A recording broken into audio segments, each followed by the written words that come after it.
Allá en Lucas capítulo 2, en el verso 21, cumplidos los 8 días para circuncidar al niño, le pusieron por nombre Jesús, el cual le había sido puesto por el ángel antes que fuese concebido.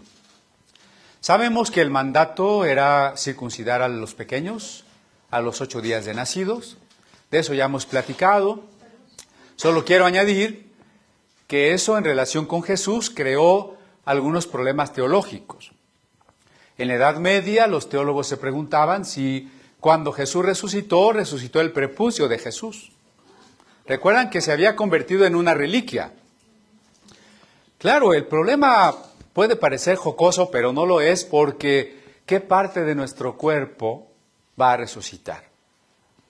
¿En qué medida nuestro cuerpo va a seguir siendo nuestro cuerpo?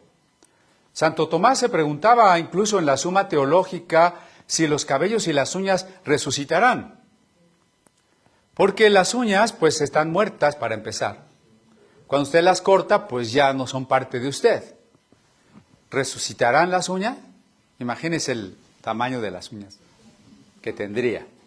Bueno, al problema semejante era la pregunta de si una vez Jesús resucitado recuperaría la completud de su cuerpo y resucitaría otra vez con su prepucio y sería al cielo con él o no, o si se quedó aquí como una reliquia, de lo cual ya platicamos. Es un problema interesante cuando menos. Como se suponía que Jesús nació el 25 de diciembre, pues a los 8 días es 1 de enero.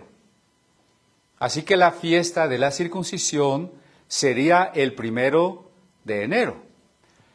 Y en relación con ello voy a pedir a mi hermana Elizabeth que nos lea un parrafito de un libro de nuestro acervo del siglo XIX. Forma parte de la colección de Biblias en la medida en que tiene muchos pasajes bíblicos de traducciones distintas, únicas. Cuando la Biblia todavía estaba prohibida para la mayor parte del pueblo, esta hambre, este deseo de que de alguna manera la gente accediera a la palabra de Dios, encontró una vertiente en una publicación que se llamaba Año Cristiano. Cada año se publicaba un libro que hablaba de muchas cosas, pero en particular de los pasajes y las meditaciones de cada día. En este Año Cristiano del siglo XIX, vamos a pedir a la hermana Eli que nos lea un parrafito sobre lo que opinan los padres de la Iglesia acerca de la circuncisión de Jesús. Muchas razones alegan los santos padres para que el Hijo de Dios quisiese sujetarse a la ley de la circuncisión.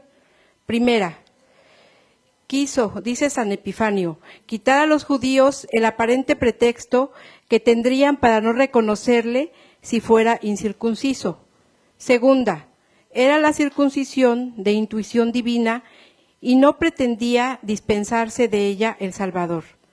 Tercera, quiso convencer con esta dolorosa ceremonia, dice Santo Tomás, que era hombre verdadero, contra el error de los maniqueos, que sólo le concedían un cuerpo fantástico y aparente, contra los apolinaristas, que le atribuían uno espiritual y consustancial a la misma divinidad, contra los valentianos, que defendían que el cuerpo de Cristo era de materia celeste. Cuarta, quiso dar ejemplo de perfecta obediencia a la ley en todas las circunstancias que ésta prescribía. Quinta, quiso, dice el apóstol, cargarse él mismo con el yugo de aquella ley que venía a abolir, poniendo fin a todas las ceremonias legales, al mismo tiempo que las observaba, porque con aquel acto de religión él solo daba más gloria que le podían dar todos los hombres juntos, por la más exacta observación de la ley hasta el fin de todos los siglos. Muchas gracias, hermana Eli. Le he pedido que, si quiere guardármelo, por favor, le he pedido que ella lo lea, entre otras cosas, porque la ven con unos guantes, ¿no? Nuestros libros tenemos que cuidarlos, no los podemos tocar sin guantes porque la grasa de las manos se queda en el papel y lo dañaría. Y queremos que nuestro acervo dure Si tenemos Biblias de 500 años, queremos que dure cuando menos otros 500 o más, ¿verdad? Muy bien. Hasta aquí la circuncisión. Muy interesante lo que dicen los teólogos medievales y de la patrística, que la circuncisión nos muestra un Jesús verdaderamente humano, pero un Jesús que cumple la ley perfectamente para que nosotros ya no tengamos que cumplir la ley. ¿De acuerdo? Vamos entonces al libro de Levítico, en su capítulo 12. Ya estamos en la ley de Moisés. Usted sabe que los primeros 5 libros de la Biblia, llamados Pentateuco, o llamados también la Torá, son la ley de Moisés, ¿verdad? No lo olvidemos porque algunos hermanos sorprendidos por los judaizantes andan en busca de una Torá, teniendo la Biblia en sus manos, ¿verdad? Aquí está la Torá, esta es la Torá. Levítico 12 dice, habló Jehová a Moisés diciendo, habla a los hijos de Israel y diles, la mujer cuando conciba y dé a luz varón, será inmunda 7 días, conforme a los días de su menstruación será inmunda, y el 8º día se circuncidará al niño. Mas ella permanecerá 33 días purificándose de su sangre. Ninguna cosa santa tocará, ni vendrá al santuario hasta cuando sean cumplidos los días de su purificación. Y si diere a luz hija, será inmunda 2 semanas conforme a su separación, y 66 días estará purificándose de su sangre. Cuando los días de su purificación fueren cumplidos, por hijo o por hija, traerá un cordero de 1 año para holocausto, y un palomino o una tórtola para expiación, a la puerta del tabernáculo de reunión, al sacerdote. Y él los ofrecerá delante de Jehová, y hará expiación por ella, y será limpia del flujo de su sangre. Esta es la ley para la que diere a luz hijo o hija. Y si no tiene lo suficiente para un cordero, tomará entonces 2 tórtolas o 2 palominos, uno para holocausto y otro para expiación, y el sacerdote hará expiación por ella, y será limpia. Aquí se nos habla de 2 ritos, el de la circuncisión y la primera parte de la purificación de una mujer que ha dado a luz, y la segunda parte, la plenitud de esa purificación a los 40 días si que nació fue un varón, y a los 80 días si que nació fue una niña. Y tiene que ver con las leyes de lo puro y de lo impuro. Las cuestiones de la pureza no son relativas al pecado. Ser impuro no es pecado. Por ejemplo, una persona que hubiese tocado un cadáver, tuvo que lavar el cadáver, tuvo que enterrar a su familiar muerto, se consideraba impuro, no pecador, impuro. Una persona que hubiese tenido relaciones sexuales se consideraba impuro durante el día siguiente. Una mujer menstruando se consideraba impura durante 7 días. No pecadora, sino impura. Si uno quería comer puerquito, no podía comerlo porque era un animal impuro, y no es que el puerquito sea un pecador. Las cuestiones de la impureza y de la limpieza tienen que ver con la experiencia de múltiples generaciones con respecto a asuntos higiénicos, profilácticos, costumbres y principios heredados sobre todo de parte de los hebreos desde Egipto. Porque los hombres en esos climas, sobre todo del desierto, habíanse dado cuenta de que no tener cierta limpieza podía traer enfermedades. Incluso en un lugar con tanta falta de agua, epidemias, que ciertas comidas frecuentemente eran más dañinas que otras comidas. Y entonces la ley de Moisés tomó muchas de estas prescripciones y las incluyó en un corpus que se tardó muchos siglos en ser escrito, y finalmente tratando de codificarlos en la época sacerdotal del exilio para dar un rostro especial al judaísmo en cuanto al cuidado del cuerpo, en cuanto a ser un pueblo consagrado. Hasta la fecha, algunas de estas cosas tienen sus reminiscencias. Por ejemplo, se habla de la mujer impura. No se permite a una mujer tocar un rollo de la ley porque no podemos saber si está impura o no. También se reúnen las mujeres, aparte del grupo de los hombres, en las sinagogas.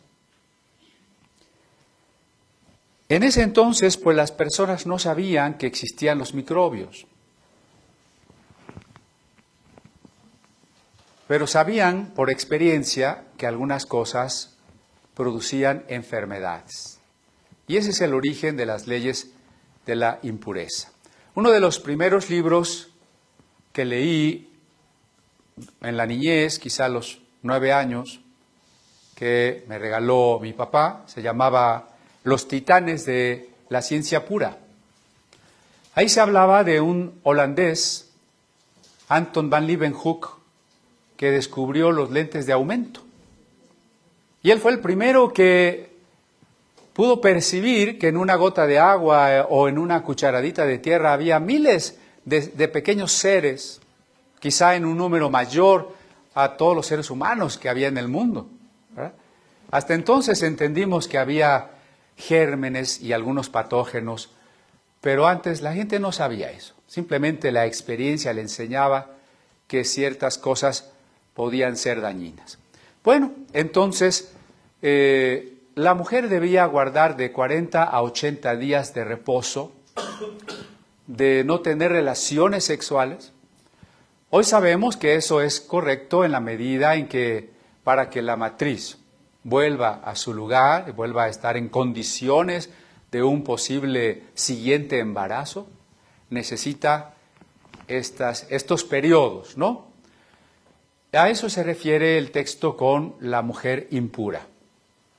Pero se considera pues que a los 7 días, o pasados los 7 días, es decir, al 8º, el niño debía ser circuncidado. Y a los 40, la mujer debía ir al tabernáculo en este tiempo, pero en tiempos del Señor, al templo, debería ir al templo, para ofrecer un sacrificio doble. Uno por expiación y otro por holocausto. Es un poco complejo, ¿no? Porque a veces tampoco el texto es tan preciso en estos puntos, pero la expiación podemos traducirla como purificación. Cuando algo es expiado, es decir, es purificado. En este caso, con este sacrificio, la mujer, y con unas abluciones, o con distintas abluciones, la mujer va a mostrar que ha quedado ya limpia. Ahora ya puede presentarse al templo, ya puede tocar las cosas santas. Y el otro sacrificio, el de holocausto, que es meramente de alabanza. Un sacrificio en el que se consume al fuego por completo la ofrenda y que representa que el oferente mismo se está brindando a Dios sin reservas, sin condición. Entonces, con esto entendido, regresamos a Lucas, en su capítulo 2, y dice que en el 21 leímos que se cumplieron los 8 días y el niño fue circuncidado. Y en el verso 22, y cuando se cumplieron los días de la purificación de ellos son los judíos, ¿sí? Lucas le está escribiendo a personas judías y no judías también. Entonces tiene que explicar la purificación de acuerdo con la ley de ellos, ¿sí? Conforme a la ley de Moisés, le trajeron a Jerusalén para presentarle al Señor, ¿sí? Entonces, José y María van al templo para hacer el sacrificio debido de los 40 días de la purificación de María.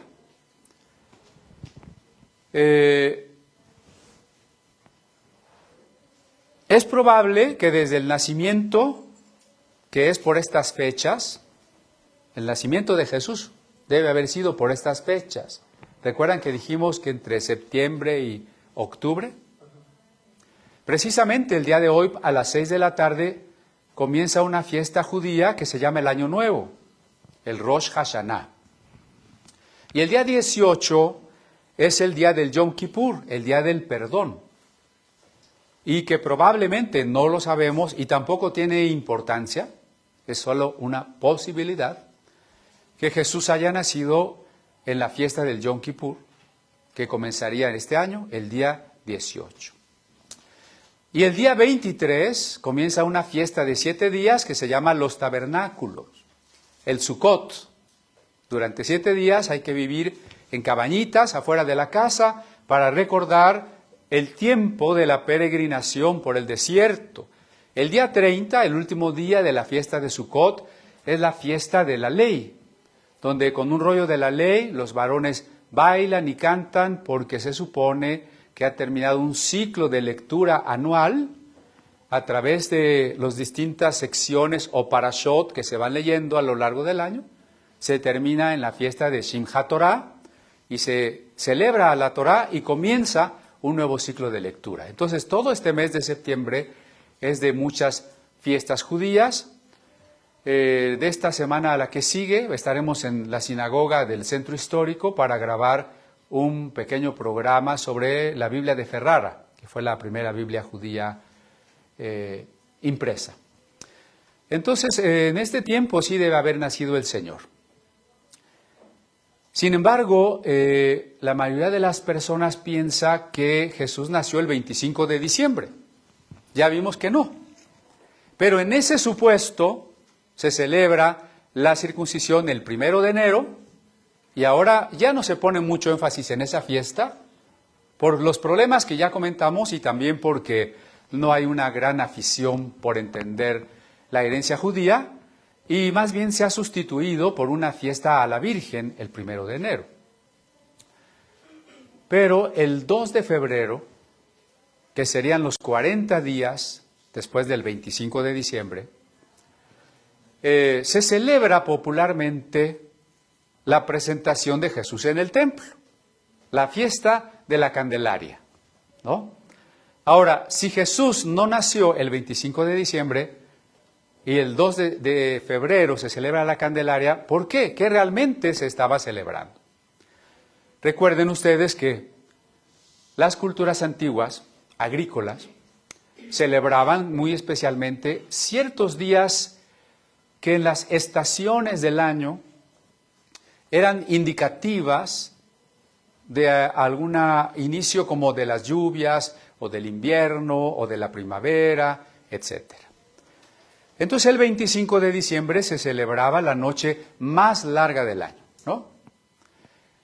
El 1 de diciembre se celebraba al dios Janos, de ahí el nombre Januari o enero. El 1 de enero, sí que dije. Primero de enero. Gracias, Ale. Si está despierto, Ale.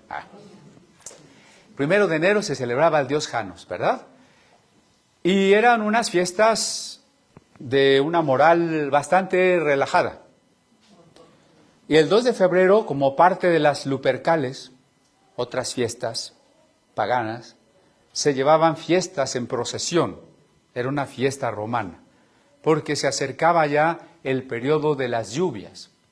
Y eso no es exclusivo del continente europeo. También aquí en América, los aztecas celebraban entre el 2 y el 12 de febrero el inicio de las lluvias y las fiestas a Tlaloc, el dios de la lluvia, y a su consorte Chalchihuitlicue, diosa de los lagos y los ríos, y a los 4 tlaloques, que son los distintos tipos de lluvia que pueden beneficiar o perjudicar a las cosechas. Entonces, a nivel mundial del hemisferio norte, es una celebración del acercamiento del tiempo de lluvias. Entonces, no tenía nada que ver en realidad con Cristo, ¿no? Pero ahora es una celebración muy común en la que, entre otras cosas, también se comen tamales. Por supuesto, en la Biblia no se mencionan los tamales. No es malo comer tamales.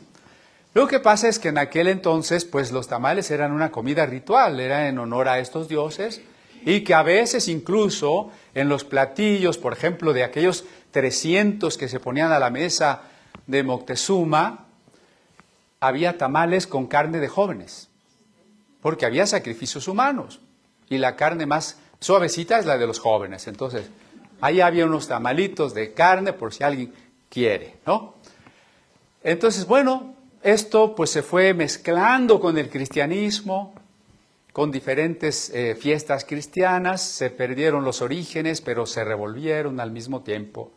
Y entonces, cuando las personas celebran la Epifanía del 6 de enero, ustedes saben que a alguien le tiene que salir el muñequito, y va a ser los tamales del día 2.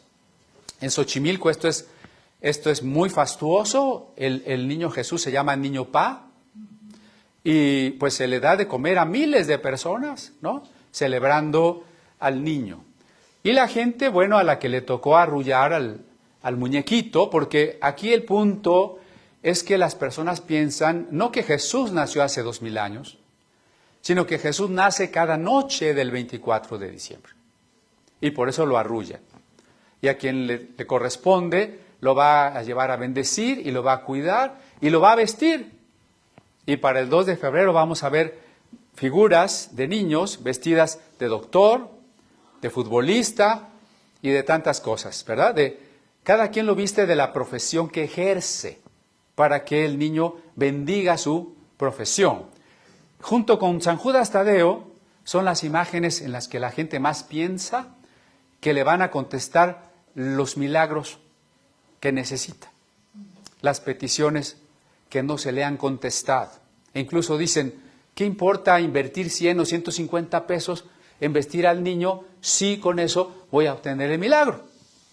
Antiguamente se le vestía con ropones azules y de diferentes colores que representaban el amor, la abundancia, o se les vestía de ángeles. Pero hoy, como les digo, más bien se les viste de doctor y de futbolista para que pues ayude en su profesión. Hay que vestir uno de pastor. Entonces, bueno, la Candelaria no tiene mucho origen bíblico ni la fecha, pero hay que conocer un poco de dónde viene esto. No solamente fue Jesús llevado al templo para que María ofreciera el sacrificio de la purificación, sino aquí coincide también otro asunto más, que es el de la dedicación de los primogénitos. Allí en Lucas, continúo en Lucas, capítulo 2, verso 23, dice, como está escrito en la ley del Señor, todo varón que abriere la matriz será llamado santo al Señor. Entonces se conjuntan dos temas, ¿no?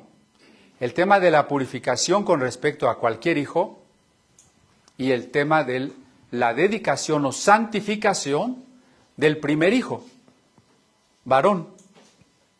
Entonces Jesús está en ese supuesto. Lo que nos lleva otra vez a la ley de Moisés, porque aquí dice, Lucas insiste, conforme a la ley. Éxodo capítulo 13. Acompáñeme a Éxodo capítulo 13. Dice el verso 2.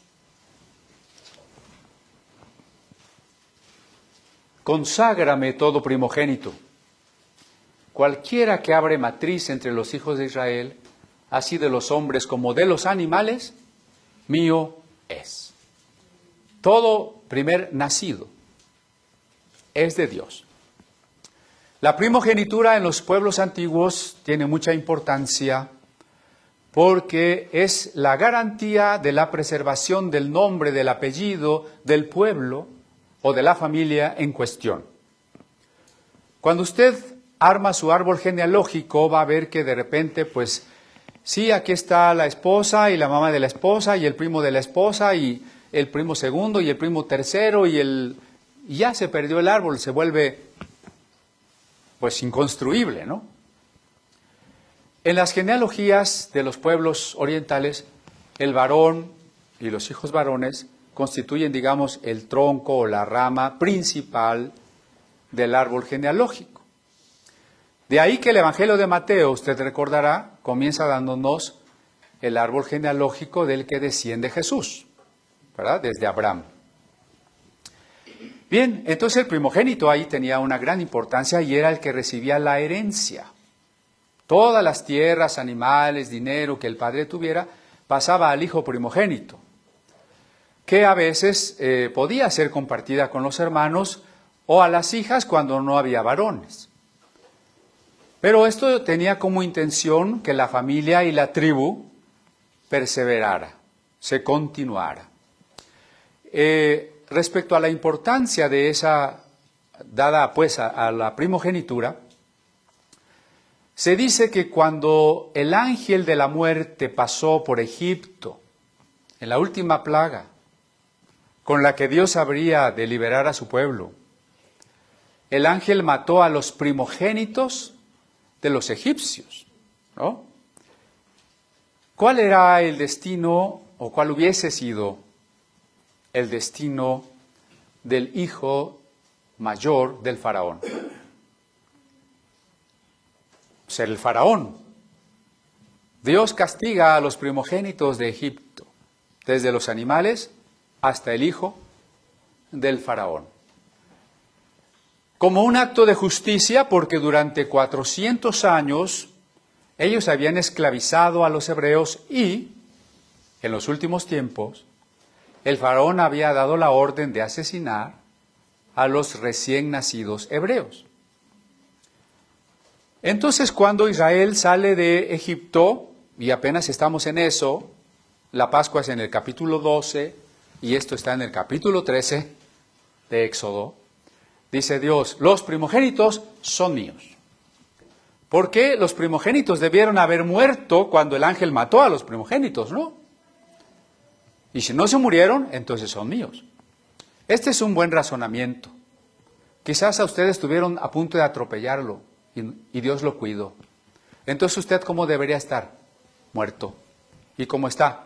Vivo. Entonces, ¿a quién le pertenece usted? Pues a Dios, ¿verdad?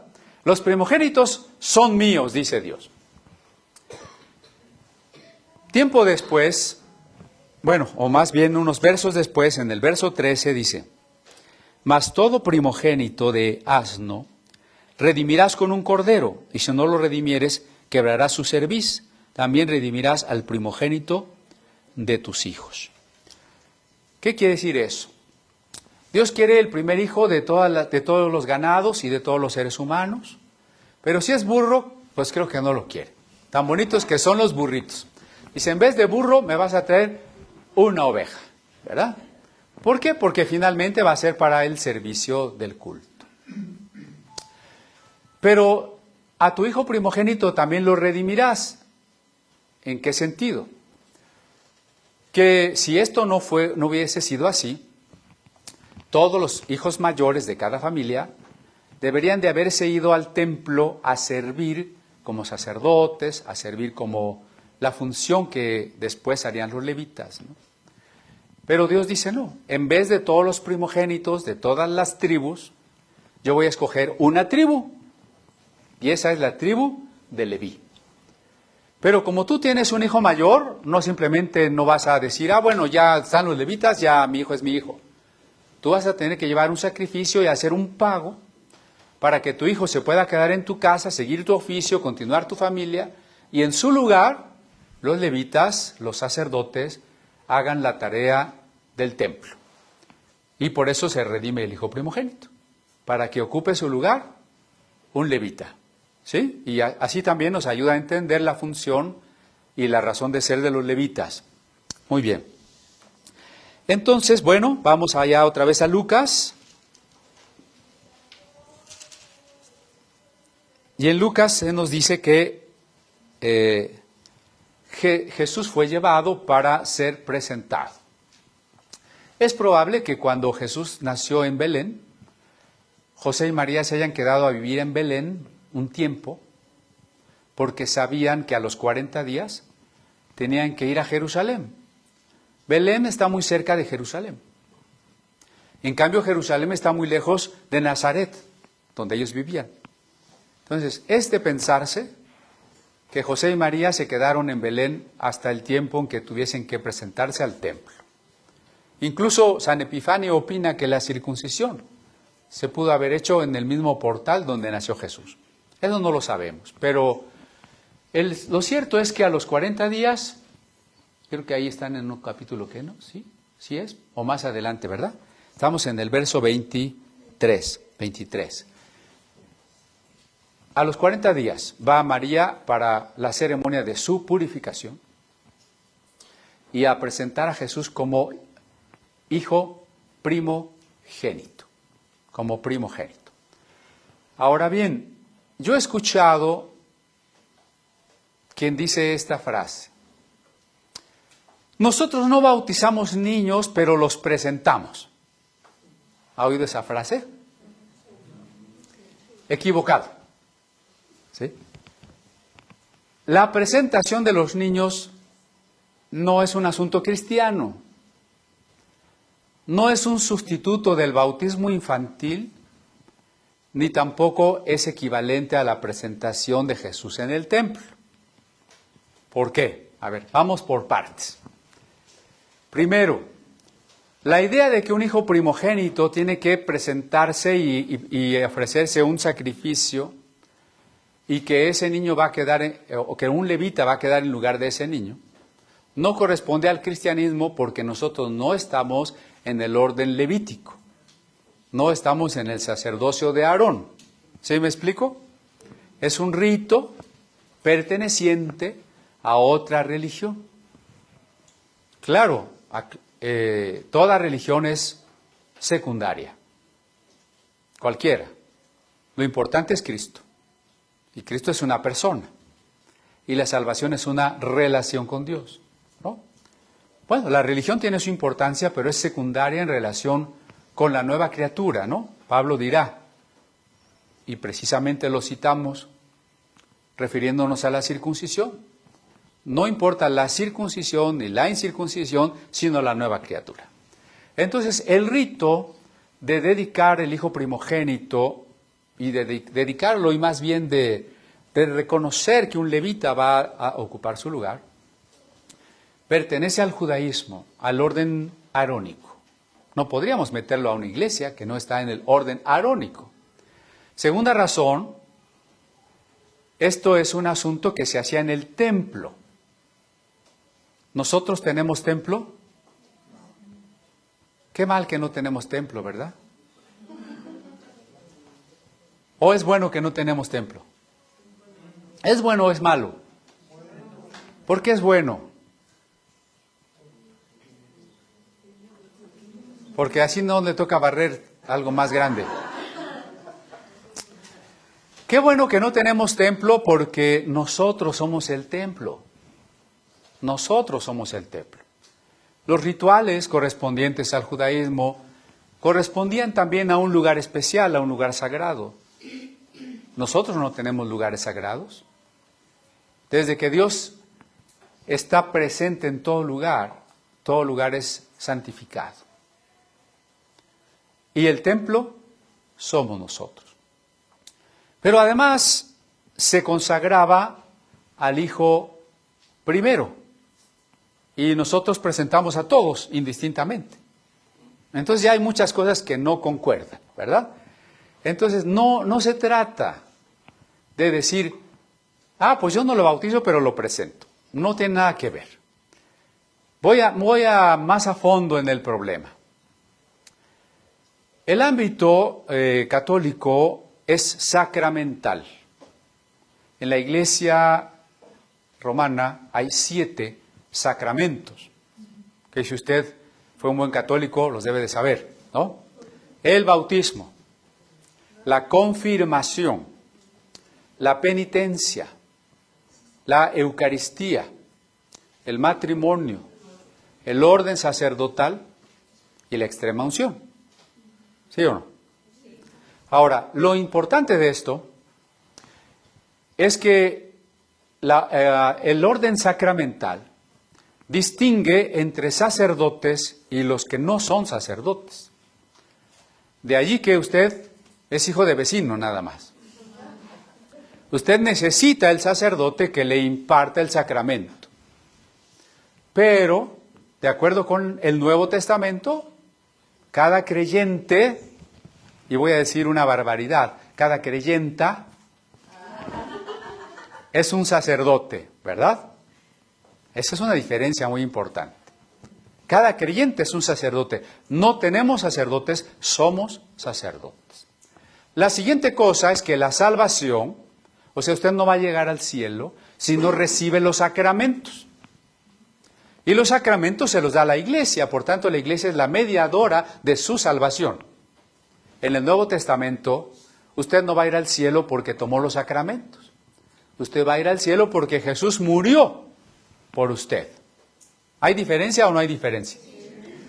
Entonces, cuando dentro del pueblo evangélico se sigue la idea sacramental, hay una contradicción.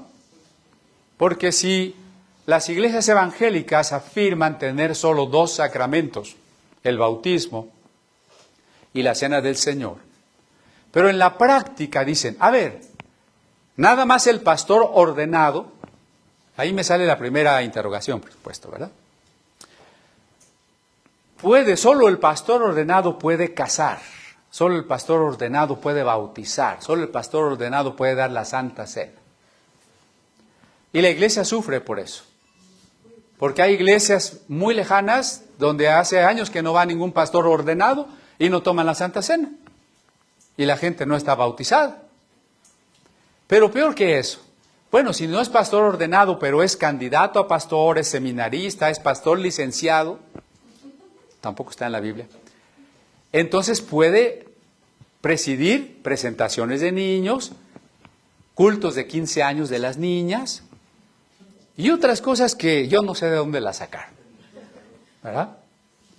¿Dónde está en la Biblia eso?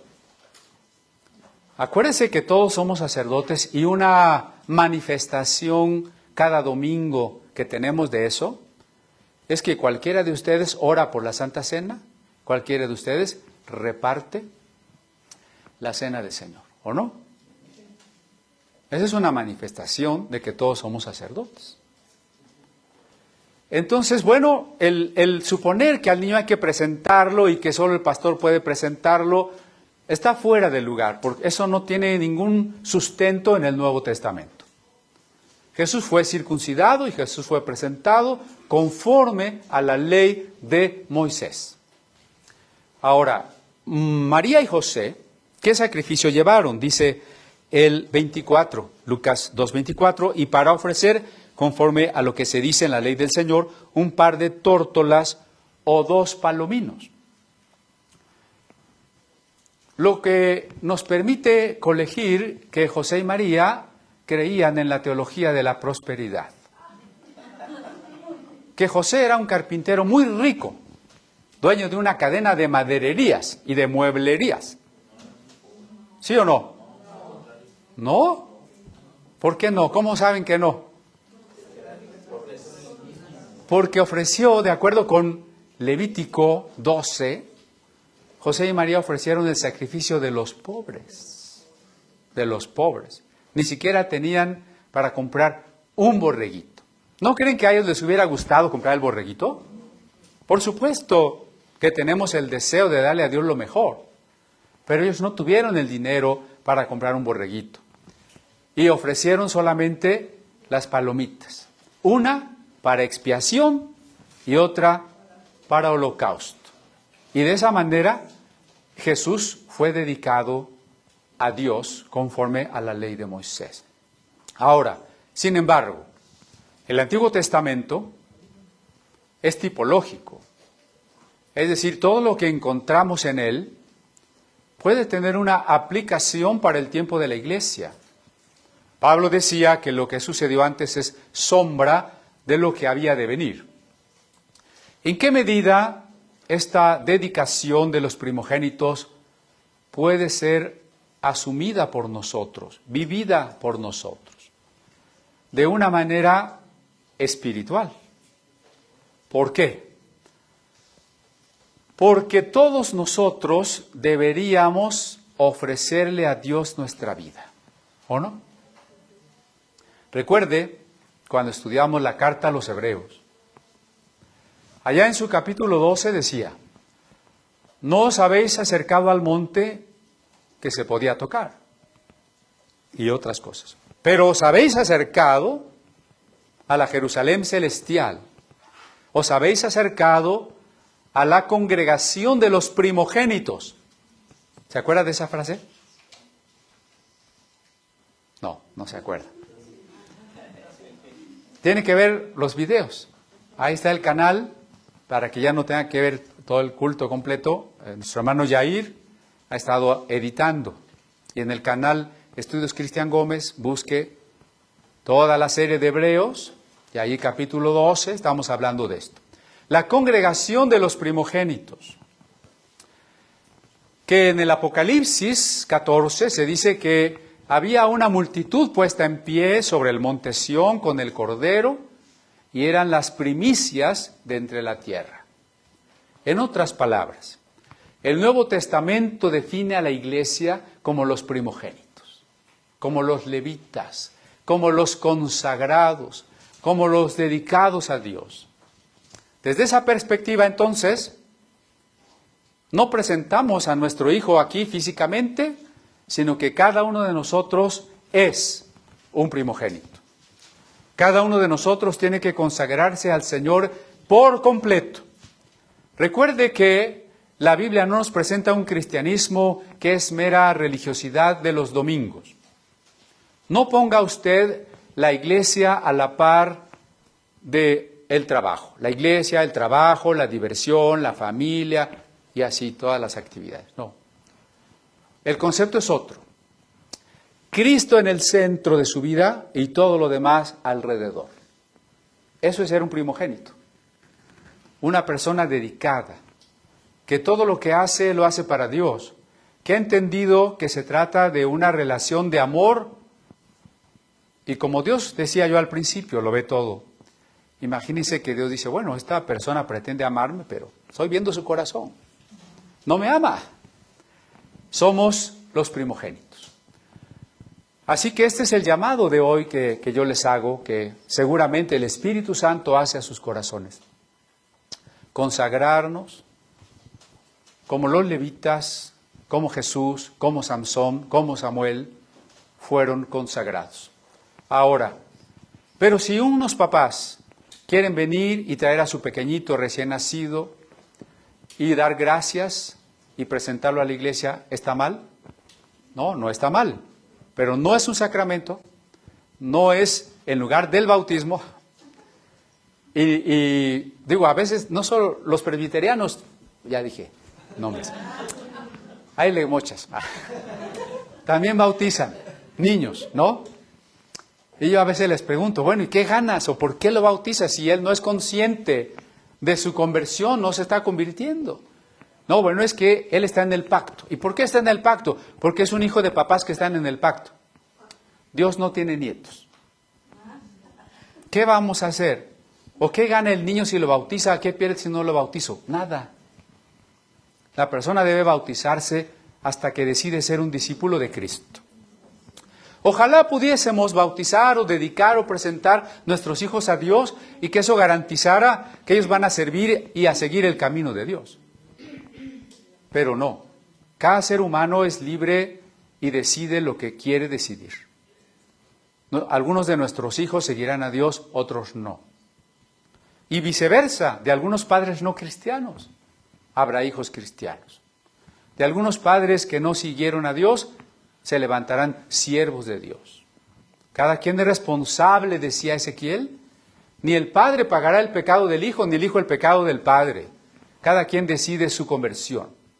Sin embargo, si unos papás traen a su pequeñito, es bueno porque, para empezar, la iglesia lo conoce. En ese sentido, se hizo una presentación. Les presento a fulanito, ¿verdad?